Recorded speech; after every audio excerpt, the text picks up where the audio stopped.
guys, Jayson Tatum. Woo. Once he got going, he did not stop. You see him pull up for the three there. That was a little clip of what was to come. More of the same all night long. Tatum 5 of 11 from three-point range. Then puts it on the deck, passed everybody in for 2 of his 21 in the first half, and he was just getting warmed up. Boston up by 4 at the break. Marcus Smart with the swipe. Goes around the back to Tristan Thompson. Get you some, Tristan. Thompson had a night. You know, it was really the hustle points of Boston. Obviously, Tatum had a great night, but they brought the energy and effort all night long. Great job, Boston. Suddenly a Globetrotters game breaking out on the parquet. Here's Harden to Durant in transition. KD went for 39, had 9 boards. Kyrie Irving, miserable shooting night for most of the evening, finished 6 of 17, but knocks that one down. Tatum to Marcus Smart for 3 and 1. Big play. Marcus Smart, guy does it on both ends of the court. Tonight showed up huge bucket right there. He had 5 of his 8 3 attempts, but then they go to Tatum when they needed him. The jumper and 1. Tatum to the step back. 16 of 30 from the field. More from Tatum. The fadeaway. And Boston at that point up by 17. Nets weren't going away just yet. Harden, the 3 and 1. He went for 41 on the night. Boston's lead still a dozen. Bruce Brown to Kyrie Irving. Finished with 16. Big bucket there. Pulls the Nets within 7. But no answers for Tatum. Got him in the center of the floor with Irving on him. And he took advantage. Then Tatum, this time with Durant. Didn't matter who the defender was for the most part, as Tatum goes for 50 on the night and becomes the 6th Celtic with 50 or more in a postseason game, 3rd youngest player in NBA history with 50 in a playoff game. And this was his 4th 50-point game of this season, all since April. He spoke with Rachel Nichols when it was all said and done. What did you like about this team's effort and scrappiness tonight? You know, just to give it all we had. Felt good to come back and finally play a playoff game back in TD Garden. It's been a while. So, you know, it was great to be back in front of our fans. Try to protect home court.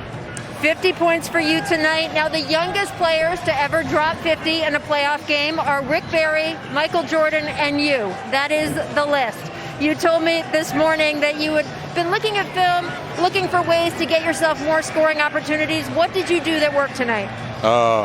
Yeah, I just tried to be better. I had a tough shooting night the first game. You know, I got poked in my eye the second. I didn't get to play that much. So, you know, trying to redeem myself and try to do anything we can to win.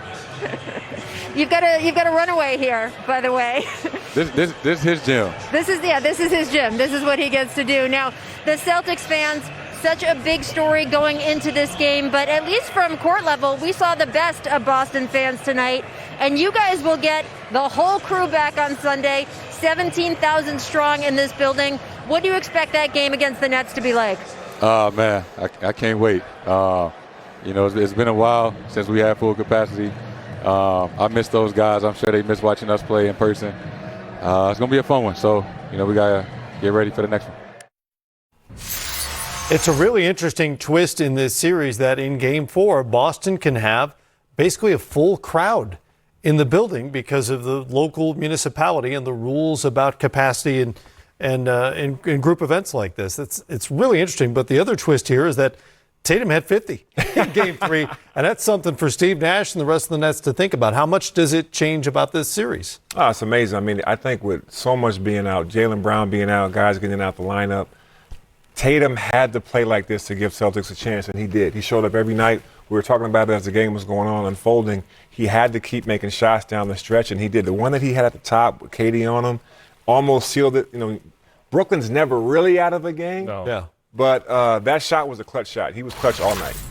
You know what? I really see the impact of Jeff Green not being in the lineup, man. He's an excellent defender. He allows him to switch 1 through 5. But Tatum was excellent. As you said, Booze, anybody and everybody could get it tonight. But you got to ask yourself, if you're Steve Nash and KD and Harden, hey, man, he's got to give us 50 again. He's got to have this same performance. And, Matt, these were tough shots, shot after shot after shot. So hats off to Jayson Tatum. We know he's a special talent, but can he keep this up? Well, that's my question for you guys. Can you do it 4 times in a series? Maybe not 50, but it's got to be production of that sort, right? I think one of the keys that he did tonight, Booz, and you can speak to this better than I can, he got to the free throw line, which was excellent. When I played in Boston, one thing we ran for Paul Pierce is a lot of 1-3 pick and roll, because you don't want to show off him and you don't want to get a smaller defender where he can go to work. And every time that Tatum had Kyrie on him or James Harden, he attacked the basket. He shot right over him. So if he can be smart, maybe it's not 50, it's 40, and you can get production from some of the other guys. I did a great job. Great playbook out of Paul Pierce's playbook. Get that pick and roll, that pick. Get the ball at the top of the key, isolate Kyrie. I'm going to be honest. They showed a list of all the guys that guarded him. It seemed like everybody got some of that. But pretty much, yeah. He did a great job of making the right decision, making the right play. And then once he got going, he just kept cooking, and the guys kept finding him. 13 of 15 from the free throw line, to Ryan's point, and that's not typical of the Jayson Tatum kind of night. He's averaging somewhere in the 5 to 6 range in terms of attempts typically for him. So is that something he's going to have to consciously try to make happen as this series moves forward? Because, in terms of firepower, obviously Brooklyn has a huge advantage offensively. Yeah, for sure. But I think one of the key things also about the Brooklyn team is there's no DeAndre Jordan out there. So there's no Ryan Hollins protecting the rim. Go to the basket, get to the free throw line, make your shots. And then also when they get that switch with Kyrie on, he can shoot over the top of most of the guys. He has a really high release. So he's doing a great job of finding his spots. He's in a great rhythm. Obviously, he had a tough couple games earlier, got hurt in game 2, came back tonight at home, had a big win for Boston. Can he keep it going? When I see Jayson Tatum play and he gets downhill, he's a top 5 player in the NBA. I match him up with anybody because he puts so much pressure on your defense. Now I'm 6'8", now I'm going and rocking you into my step back. But that threat of getting downhill, he's a completely different basketball player. Sometimes he can get in modes where he settles a little bit. He's that talented of a player. He shot over KD. KD's got a 7'6" wingspan, but he's excellent getting downhill, and it changes the dynamic. And then guys like Marcus Smart are free to be the best Marcus Smart they can be. Right. Tristan Thompson is working the boards underneath, but they need a guy to match up. And essentially, he's 1-on-3 in this series without his running mate Brown. Yep.